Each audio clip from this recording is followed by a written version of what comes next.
As the fentanyl crisis continues across our nation, an Ohio senator is taking aim at the countries that currently make it. 9 on your side's Marielle Carbone heard the plan today. And Marielle, this legislation is receiving local support by first responders in the tri-state. It is, and that's because they're the ones that are actually out responding to these overdose calls for heroin and fentanyl. Now, where we're at right now in Westwood, it's one of the neighborhoods that's most impacted. There were 74 calls for EMS to go out to these heroin overdoses here in Westwood. That's more than any other neighborhood, and the first responders here tell me that it takes a toll.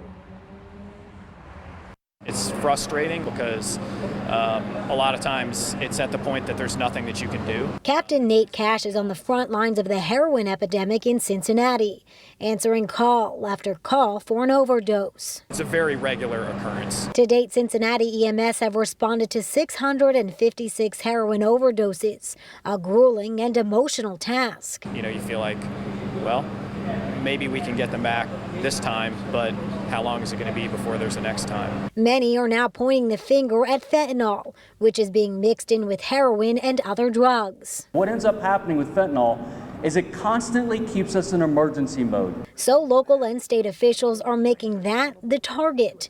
Last week, Senator Sherrod Brown helped pass the Fentanyl Sanctions Act, which allows the government to impose sanctions on countries producing and exporting fentanyl.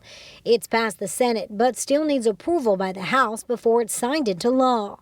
China's finally agreed to back off production of fentanyl and saying they won't export it anymore. But we want to trust but verify.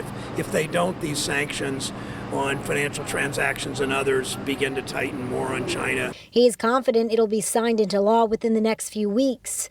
All the while, first responders continue to grapple with the drug so powerful, they say it makes people do the unthinkable. It is that powerful. It has that much of a hold on somebody that they will do it knowing that they have to drive, and they will do it sometimes with their kids in their car. And Senator Brown, he's not working on this alone. Senator Portman has also helped work on a lot of legislation to deal with this epidemic. And Senator Brown telling me that it is so important for our state that the two have done bipartisan legislation to help address this. Reporting in Westwood, Marielle Carbone, 9 on your side.